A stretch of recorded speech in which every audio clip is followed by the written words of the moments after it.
ESPN 94.1 FM and AM 930 present The Drive. Elmore deep, left side, Bryant, good! From 30 feet, John Elmore! The Drive with Paul Swann. Welcome into the Tuesday, August 21st edition. Your drive begins now on ESPN 94.1 FM and AM 930. I'm your host, Paul Swann, back in studio for this Tuesday edition. Glad to be here. Our producer this evening, Gabriel Sellards. We'll take your phone calls this hour, 877-420-TALK, 877-420-8255. Busy day today. Capitol, you've got the visit from the President of the United States. Also, you've got Paint the Capitol Green. So big time in Charleston. If you're heading up, traffic, I'm sure, is going to be a nightmare. It's probably been a nightmare for a while. So if you're on your way up right now, driving, listening in, appreciate that. Good luck tonight. That's all I've got to say to you there. So we're going to get into a few things this hour. We're going to talk a little bit later on about the college football playoff because Barry Alvarez has a plan.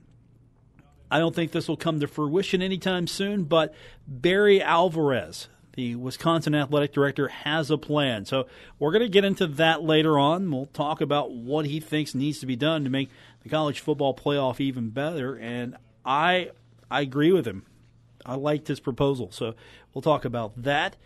Couple of things happening with Thundering Herd yesterday. News, of course, coming in late yesterday, so we couldn't get it on the air. But first of all, Marshall Track and Field have themselves a new assistant coach for throwing events. So they hired Matt Adams. Spent 11 years coaching collegiately, including the past 3 seasons at Central Michigan University. So he's joining from the Mid-American Conference. He said in the release that he's excited to join Coach Small and Marshall Track and Field.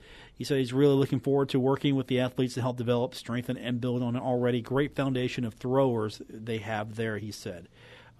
Now, why you hire this guy? Because he's going to be in charge of throwers. He was in charge of throwers with the Chippewas. He had 9 NCAA East Preliminary Championship qualifiers in 19 different events over the years. Central Michigan throwers, with his help, broke 2 school records. 8 freshman records were broken as well. So he's a guy who can get things done. And you're trying to build up that program. The indoor facility definitely helps. Hopefully one day you'll see an outdoor track. That would be, I think, perfect for Marshall Athletics. And outdoor, I don't know where you're going to put it right now. Because you took what you had years ago and you turned that into the rec, and you've got that fun field where they play soccer, the band practices on. I don't know where you would put the track, but we've got other priorities first, like a baseball park. But tracks would be on the list, I would hope. So Marshall's working to try to improve track and field. Also, Marshall made a hire yesterday in basketball. Liz Brown was named Director of Basketball Operations for Marshall Women's Hoops. She was at New Haven last season. She also was a 4-year standout at the University of Richmond. She played professionally for Barmer TV in Germany. She averaged 10 points, 9 rebounds per game. So she's going to come to help the Thundering Herd improve women's basketball. She's got, I think what you do, you bring someone who has some international experience now, who has been through it. I think that's an interesting hire there. So hopefully we'll have Liz on in the future, talk a little bit about her philosophy and see where she wants to take the program. So those were a couple of news items that came in late yesterday. We didn't get a chance to talk about them. Of course, didn't have much time to talk about the AP poll that came out, and West Virginia is doing pretty well in the AP poll. So the poll is here. That means we can start focusing more and more on college football. As we're a few days away, we get high school football in the state of West Virginia to get out of the way first, to get the kickoff going. So that's going to happen this week, and then we'll turn our attention to college football. I do want to remind you, we'll have Huntington High. They're going to be in action. We've got a late game on Friday night, so we'll carry the Huntington Highlanders all season long. And 8:30 is, I think, when we're kicking off. Maybe they're in that bowl in Kentucky, the one they were in last year. So they went back. And I don't think 8:30 is going to happen. It's going to be a late night for high school football. for the Huntington Highlanders. So we'll have that for you, and that's coming up on Friday. You can listen to that. Also, you want to listen to Spring Valley, we've got a new home for Spring Valley. Spring Valley is going to be on a brand new station for them. They're going to be on 92.7 and 98.5 The Planet. And, of course, Cabell Midland will be back on 97.9 The River. And Chesapeake will be on Cat Sports 93.3 and 1340. I know the Herald-Dispatch tab is coming out. That should be in there. At least there should be some mention of that. I'm looking forward to seeing what those guys have put together this year. But there you have it. 4 games on Friday. Huntington High will have the late one. We'll have those games for you on our various stations. And, of course, we'll keep you updated on where you can watch those games as well. Because we're going to have some of those games throughout the year on our video stream. And you go to our Facebook page every week, and we'll have a new game. We've got the Spring Valley game coming up. That's going to be our first game, and that'll be Friday night. All you have to do is go to our Facebook page, and you can find it right there. Pretty cool, huh? All right, we are going to take our first break. When we come back, I want to talk a little bit about this proposal that Barry Alvarez has about the college football playoff. Is it going to expand? I don't think so, but Barry's got a plan. So we'll talk about that when we continue, get your feedback on it, and get your phone calls in later on. This is The Drive on ESPN 94.1 FM and AM 930. Buckle up. Paul Swann has the wheel on The Drive, ESPN 94.1 FM and AM 930. Welcome back to the Tuesday edition here on ESPN 94.1 FM and AM 930. I'm your host, Paul Swann. So, Barry Alvarez, the athletic director of Wisconsin, who has served on the College Football Playoff Committee, he has an idea. He was talking to CBS Sports. He told CBS Sports he'd like to see the expansion of the College Football Playoff. He wants to see 6 teams. Now, I would listen to him because he's been on that committee. He served from 2014 to 16. He's probably someone who's real in tune with how it works and how college athletics works. After all, you don't get to become the athletic director of Wisconsin. You just don't fall into that position. And he told CBS Sports, I would now be open to 6. He said 2 buys for the top 2 teams, 2 buys for the top 2 teams, maybe give 1 spot to the group of 5 champion. So you've got a 6-team bracket. I like this already. 6 teams playing for the national championship. How do you make this work? Well, first of all, you take the top 2 teams and they don't get to play that first week.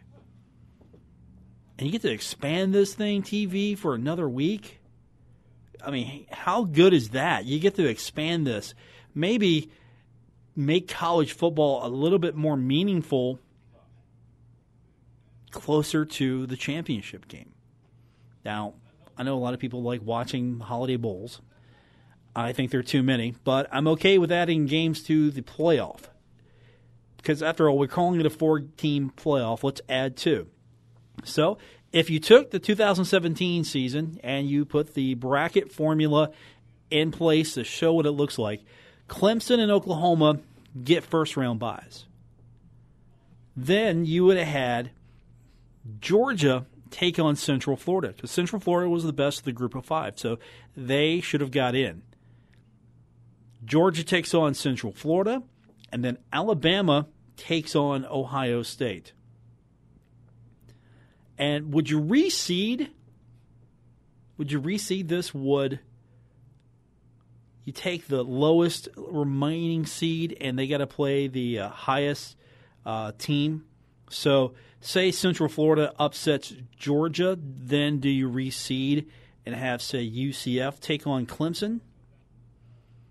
Or does Clemson get locked into, okay, we're going to take the 4-5 game, and then Oklahoma will take the 3-6 game because Oklahoma would be assumed to be playing Georgia if the bracket would hold, and Clemson would be assumed to be playing Alabama if the bracket held. I like this idea. Now, Bill Hancock, the executive director of the College Football Playoff, he says that the 4-team playoff works. No plans to expand the field. No plans. I think you expand the field. Why do you expand the field? First of all, if you're trying to make sure that the best teams get in, somebody's going to get left out from one of the 5 power conferences. You don't see my air quotes. But the power conferences have 5 members or 5 slots now, and then you give that at large to the group of 5, the best of the group of 5. I think that's fair. Why not? Because you ensure that you're getting the best group of 5 team who's earned that spot, and the coalition of the Autonomy 5, the Power 5, whatever you want to call them, they get their slots, and nobody gets left out. And if you want to say that you're playing for the national championship, you should be playing the best teams. And then Central Florida can go in. They've got a shot.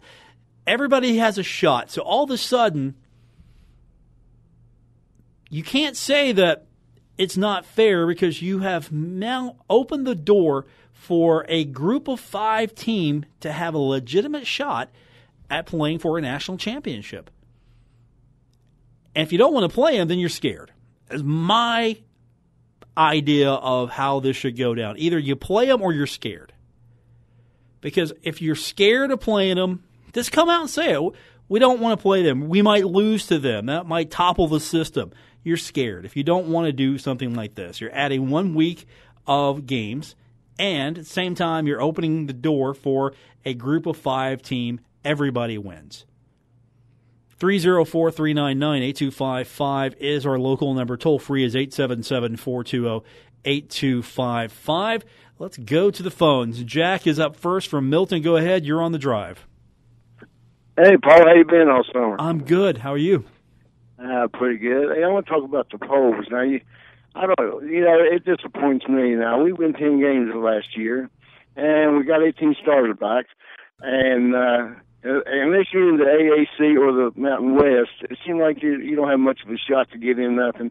Do we not have any voters in the Conference USA and the AP that cover our teams, or any coaches that could vote for us in the league? Because it's hard to believe we didn't get one vote. And I don't understand that. Don't we have any voters that's around our area that vote in the Conference USA, the coaches and the AP writers? I don't know who the current voter is in the AP. I've known we've had somebody in the past for basketball. I don't think that's the problem, because I just think Marshall was going to get votes because they're not the best team in Conference USA right now. I mean, until otherwise proven, it's FAU. They're the best team. If anybody should get votes, they're the team that's going to get votes. I mean, Kentucky got one vote. Yeah. Well, Paul, what I'm saying is, I understand what you're saying, but plus, until we start beating Power 5 teams, you're not going to get no respect. I mean, you can't just beat a bunch of group of 5 teams and get respect.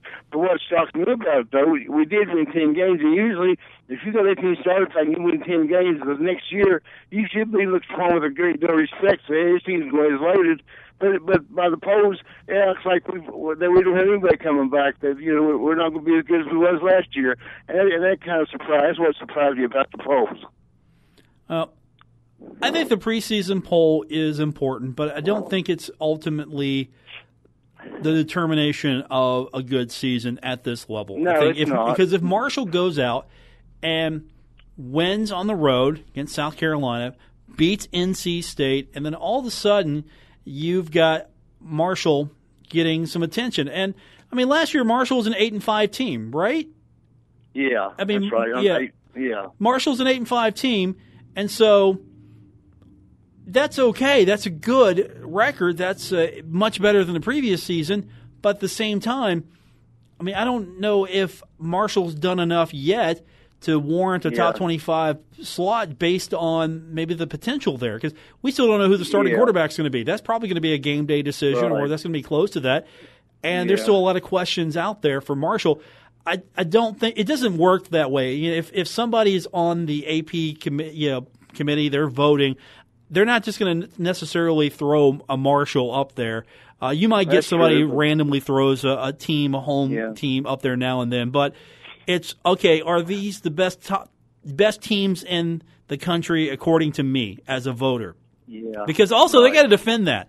Because if somebody votes for Marshall or another team, like, okay, you got to defend that. Why do you think that team is deserving of that? These guys, got to make sure that they're doing it right. Because I mean, if you give somebody a vote and they're putting ridiculous teams in there that maybe don't deserve consideration, you got to question, what are their motives? So I'm just. What was Kentucky's record last year? Top of my head, 7-6 or something like that. Yeah, they were bowl eligible, so they won at least 6 games. Yeah, I know. So, I was just surprised that we didn't get one vote. I mean, I don't expect us to be in the top 25, but I thought we'd get a vote or two. But I guess no, it's not. Well, not yet. But like you say, it's not that important right now. But anytime you can get in there, people notice you. Once you can get in the polls, even votes, they notice you. So. I'm just a Marshall fan that I just like to see him get some respect, and it's hard to gain. But like you say, you gotta beat some Power 5 teams, and if you do, you'll get that respect. Yeah, if Marshall beats Miami, nobody's going to really pay attention. Marshall beats Eastern Kentucky, nobody's really going to pay attention. Now they lose to Miami or Eastern Kentucky, then people will pay attention. But then Marshall has South Carolina. You get a win there, okay, take notice. You beat NC State, people will take notice. And then you've got Conference USA. And really, if you look at the Conference USA schedule, the signature game would be Florida Atlantic. I'm going to circle that. Yep. October 20th. That's my signature game on the schedule. Right. Possibly Middle. Possibly there. I don't know how well Western's going to really be. So if you look at the way that the conference predicted the teams to finish. And again, take this for what you will. East Division is Florida Atlantic, then Marshall, then Middle, then FIU, Western Kentucky. So really, Marshall's considered to be the second best team in the East Division. And are they considered to be better than North Texas or Louisiana Tech right now? I mean, they might be considered the fourth best team, but they are considered the team with the best chance to beat Florida Atlantic in the East Division. Yeah, right. Okay, Paul. Well, listen, buddy, it's good talking to you again now in football season. Can't wait till it gets started. So, I hope you have a good summer, and we'll talk to you later. Thanks, sir. Appreciate it. Okay, bye-bye. That's Jack checking in from Milton. I mean, the polls are important, but again, the AP poll, the coaches poll, they're going to be usurped here in a few weeks because when the College Football Playoff Committee releases their week-to-week poll, we're going to kick those polls to the curb because they're not going to mean anything at that point to the goal of getting to the national championship, the playoff, the championship game. You got to be ranked in that poll. So I don't think the committee is going to look at the polls and go, okay, here's what the AP voters think. Yeah, that looks good. We're going to go with that. Or, hey, here's what the coaches think. We're going to go with that. I mean, the ranking's nice. It helps. You get the attention that comes with it because you're looking at a system that favors the top 25 when it comes to the exposure. So Marshall, if they get into the top 25, all of a sudden they're going to get a little bit more attention, obviously because they're in the top 25. But they got to get themselves there. How do they do that? Well, first of all, you beat Miami, then you beat Eastern Kentucky, then you beat South Carolina, then you beat NC State, and then you win your conference. I'm not saying they have to go undefeated to be ranked, but it's not going to hurt. And if they lose Miami game right off the bat, forget it. That's going to hurt them for a long time.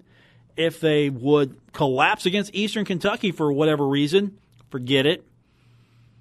You win those 2 games, then you play South Carolina, you get that game, and all of a sudden, okay, this Marshall team's a little bit better than we thought. Let's keep an eye on them. They beat NC State. Okay, this Marshall team is a lot better than we thought. Let's keep an eye on them. You go out, you beat Western Kentucky on the road.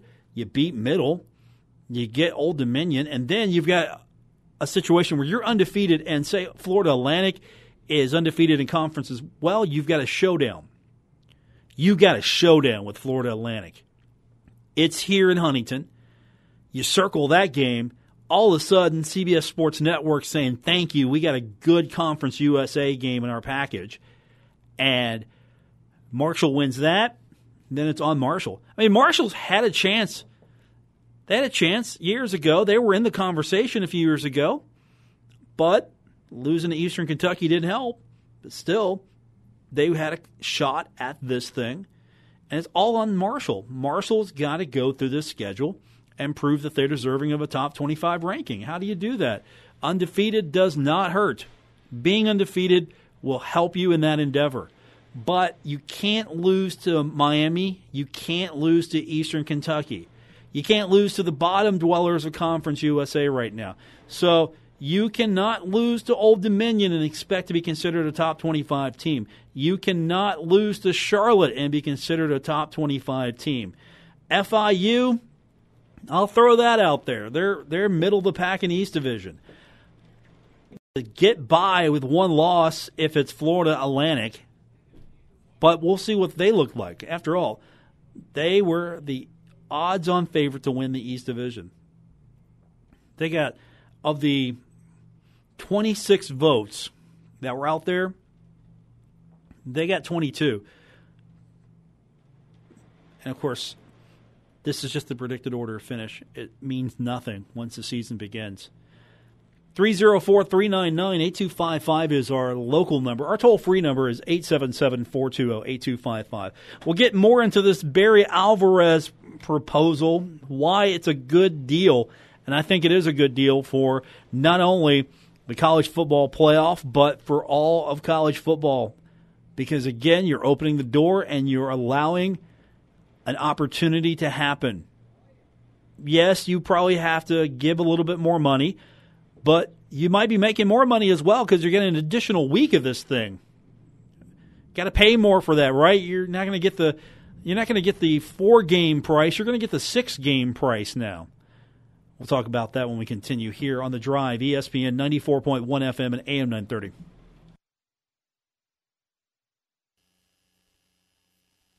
You're listening to The Drive with Paul Swann on ESPN 94.1 FM and AM 930. Welcome back to the Tuesday edition here on ESPN 94.1 FM and AM 930. We're talking about Barry Alvarez's suggestion. 6-team bracket. Are you down with it? Is this the way to go? Or why isn't this the way to go? Because Bill Hancock, he's the executive director, college football playoff. He says, the 4-team playoff works. We're not going to expand the field. We're not planning on doing that. Why would they, right? They have to split the money a little bit more. That's the thing. I think it's a money issue, and it's set up to make sure that the ones who are making the money are the ones that continue to make the money. And that, of course, is the Power 5, the power schools. I think if you expand this thing, you get a little bit more interest because who doesn't like a Cinderella? Who doesn't like a Cinderella? Because, honestly, NCAA basketball tournament is built on Cinderella. Now, Cinderella might not get past 16, and if Cinderella does, it's a story. But you got a team that is Cinderella, all of a sudden you get more people interested. Oh, hey, Central Florida. Why not? Why not root for Central Florida? That could be the team that gets a lot of people interested. Or, hey, this Marshall team. Marshall's in the college football playoff. They're the best group of 5 team. They've got a shot. They've got a shot at playing for the national championship. And, of course, to be the best group of 5 team, you got to win your conference championship. I think that should be always the qualifier. If it was simple, you would take the conference champion from all 5 conferences. Then you take the group of 5 best team, who's the highest rated, who's the best team, put them in. There you go. Let's go. Always should be the conference champion. Conference championship should mean something. If you can't win your conference championship, you should not be playing for a national championship in football. The way the system's set up. Now, if you want to expand the field further and actually have a legitimate playoff where everybody plays, fair, let's go. Then you can have your runner-up. You can have that team that got beat in the conference championship game. You can have that because you have more teams now, you have more room for that, and that's completely understandable. Because not necessarily is the conference champion of a particular league going to win the NCAA tournament, but again, it's built for multiple teams. So you're ensuring that you are going to get a champion who's probably having a good run. Not necessarily the best team's going to win the tournament, but the best team at the moment is going to win the tournament.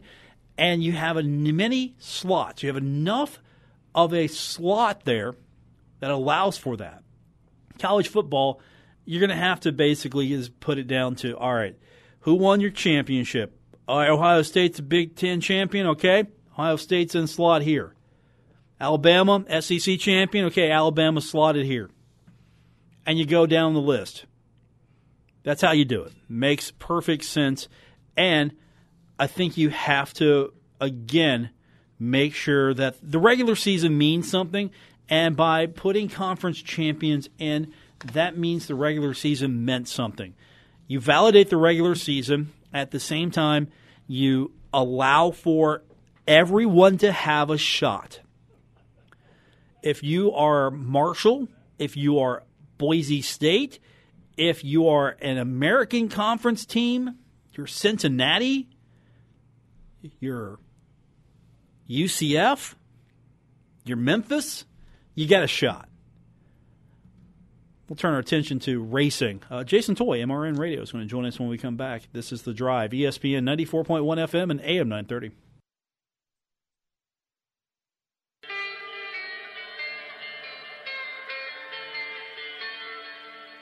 Now, back to The Drive with Paul Swann on ESPN 94.1 FM and AM 930. All right, I don't know if this is going to be a regular thing. I've only been trying for years to get him in here on a regular basis, but he's so busy covering NASCAR for MRN Radio. Jason Toy is with us. Going to Canada? Yeah. When are you traveling to, I don't know, Europe? I would love to. There's a NASCAR European Series. I would love to go cover that. That'd be awesome. They make it over there. They do NASCAR there a little bit different on the European tour. They actually do it as a festival weekends. So, like, they'll go to Spain or somewhere else like that, and they will do, like, a Friday, Saturday, and Sunday, and it's a festival all week, and they'll do 4 races throughout that weekend. And it's just like there's carnival rides. You name it. It's like a big state fair everywhere you go with NASCAR over there. So, and they actually have great crowds, great racing, great turnout. So I like to see it here. Is NASCAR doing better overseas and internationally than it is in the United States? I think racing in general is doing better internationally. NASCAR has been a part of that as well, I think, with the growth of that. It has a really good following overseas, also within Canada, where we're going this weekend, which is great. They are passionate about it. I think honestly they're a little more passionate about it sometimes, I think, than the Americans can be. But the other side of that we're seeing with racing within the U.S. is TV ratings have been down a little bit on it.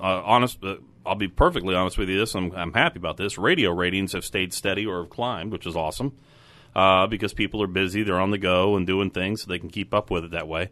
But it's what's benefiting now, racing-wise, within the U.S. has been the local short tracks. The attendance has been through the roof on a lot of these tracks, not only just around our immediate area, but across the country. You're seeing huge turnouts for car counts and everything else as well. So it's been that's been a great thing to see the grassroots level of racing that's continued to flourish here in the last couple of years.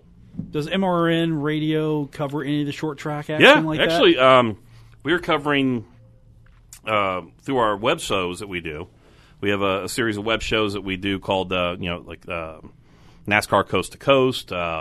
Straight line, that's drag racing, but we do a thing called Wing Nation on sprint cars, which is a really popular show that we do with MRN. That is not only a streaming show because we do a lot of video production now, but also it's on MAV TV every Saturday morning as well. So there's a growth with that. We're starting to see a lot of growth with not only just the wing sprint cars, but also USAC racing, which seems to be kind of growing back as well, which is great because that's kind of a grassroots deal. MRN will actually broadcast a grassroots deal that happens in Martinsville here next month. It is the Valley Bank, I think it's the Valley Bank. That's right, 300. It's a huge late model race that they run at Martinsville, and they got 150 cars that come out to try to qualify for this race, and it's some of the best short track pavement racers in the country try to run for a win at Martinsville, which is pretty special. So yeah, we do cover that here in the next couple of weeks. I like the short track. If I'm going to watch a race, I think the short tracks are more interesting. I love them too. Because the super speedways, I mean, it can be monotonous if you get a groove of cars. It can be, and I think that I saw a headline of an article today, as a matter of fact, that NASCAR in the 2020 scheduling are looking ahead at doing a lot more short track racing because they're seeing, they didn't have great numbers in the attendance at Bristol over the weekend, which is surprising. But again, the weather was really bad leading up to the race, so a lot of people were skeptical. I know people here locally that I know that were going to go to Bristol, looked at the radar, and I'm not going to go all the way there and have to turn around and come back. Well, sure enough, an hour before race time, it was pouring in Bristol. They got the track dry, they raced, they got it all done, and sure enough, Victory Lane started raining again.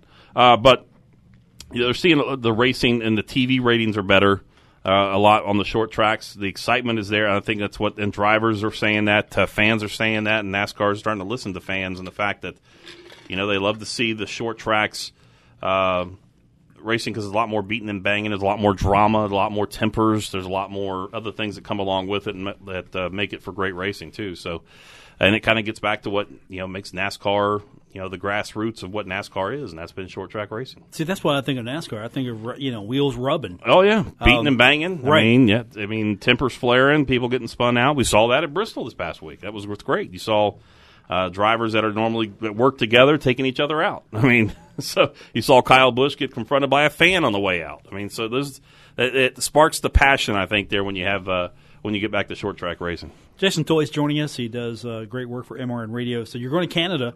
It's going to be a busy week. We got Friday night. We'll do our high school football coverage, part of our kindred family. We'll be doing Cabell Midland against St. Albans on our sister station, 97.9 The River. So I'll do that on Friday night, and then 5 a.m. on Saturday morning, I'm on a flight out of Charleston headed to Canada. So so it's a labor and a passion of love when you get to that point, and you keep telling yourself at 5 a.m., what am I doing getting up at 3:30 in the morning to head to the airport? That's why. I'm going to Canada to go racing. But no, like I said, the fans in Canada are so passionate. We know how they are about hockey. We know how I was going to say violent. I'll say how passionate they are to the extremes when it comes to hockey. Racing in Canada has such a huge following, and when you go to the racetrack, you could see that come out in the fans, and that's what's great. This is the truck series that's going, but for them, this is the Canadian Daytona 500. So they all come out. They're not seeing the huge names that come out, like the Dale Earnhardt Jr.'s, Martin Truex's, those type deals, but they're seeing the future of NASCAR. And you go back a couple of years ago, the first winner of this race was Chase Elliott. Chase Elliott's in the chase. He's one of the top drivers now in NASCAR. And you got a lot of drivers that have worked their way in. So it makes for great racing on the road course for the trucks. It would be a packed house. People will be camping out for the whole weekend, which is great. They run other series while we're there as well. So, again, like the European standpoint where they make it into a festival, that's what they do with this weekend. So they have a whole bunch of different series that runs over the 2-day period. And they are passionate about the fact that they have a really, really good time on the infield. I can tell you that. But, it's other racing going on, too, this weekend. You got on Saturday, it is the Xfinity Series at Road America. It is the longest course that NASCAR runs on. It's over 4 miles in length. It's our biggest broadcast that we do with MRN Radio. We pull out voices that you haven't heard in a long time to do this broadcast. And we'll have that broadcast on Saturday on Big Buck 101.5. And the great thing about this time is you got drivers that are trying to run in for the playoffs. They need a win to get in or they need points to get in. Plus, you got the return of Bill Elliott, the Hall of Famer, kind of the first time that a Hall of Fame driver will have a rookie stripe on his car because he has never been to this track, so he gets the rookie stripe on his car. So that's going to be kind of cool. He's going to be racing in this race on Saturday. Justin Toy's joining us, MRN Radio. So what do you think needs to happen with the American tracks and maybe make them feel more like events again, like they seem to feel with this Canadian race and the international races. But you see, you go back to, and I won't say it's all road racing because that's not what American short track racing or American racing has been built on. A lot of it's been built on ovals, built on small tracks, tracks, bigger tracks like Indy and other places like Daytona and other facilities like that. I just think that you can capture the atmosphere like you have at a road race, like we had a couple weekends ago at Watkins Glen. I mean, it was sold out. I mean, there was camping that had been sold out for a year, those camping spots. And that's the type of passion that you want to be able to get for NASCAR and to get back into get back to that level again of what they used to have. Now, it's going to take some time because fans feel like they've been kind of left out in the cold for a little bit. So it's going to take time to get their trust back, to get them back into the seats. Now, the other battle you're also having, the same sport problem that they're having in sports and football and basketball and hockey and other places as well, is millennials are just not into sports. I mean, that's plain and simple. So you got to try to figure out a way to target into the younger demographic. NASCAR, hats off to them. They have great programs that they are doing that in kid programs. They want you to bring families to come to the racetrack. So every Xfinity and truck race, with the parents that come in, kids get in free, 12 and under. I mean, so you don't have to worry about buying a kid's ticket. So they have, like I said, they have the NASCAR Next program, which are young drivers that are coming up through the rankings. You have diversity programs with NASCAR and younger female drivers as well. And you're going to be hearing names like Haley Deegan is going to be a name that you're going to be hearing a lot of in the future. She's running through the K&N series now. She is, her dad's Brian Deegan, the extreme sports guy that's runs rallycross and skateboarding and everything else, and she has zero fear behind the wheel of a race car, and she is going to be a big star in this sports future. Jason Toy, MRN Radio, of course, so you can listen to all the action on Big Buck 101.5 and Capital Midland football coming up on Friday night. On the river. We'll get you back in here maybe on Friday, depending on what your schedule looks like. We'll be at the racetrack. We'll be at the field. We'll call you on Friday, get a preview. For our producer, Gabriel Sellards, I'm Paul Swann. This has been The Drive here at ESPN 94.1 FM and AM 930.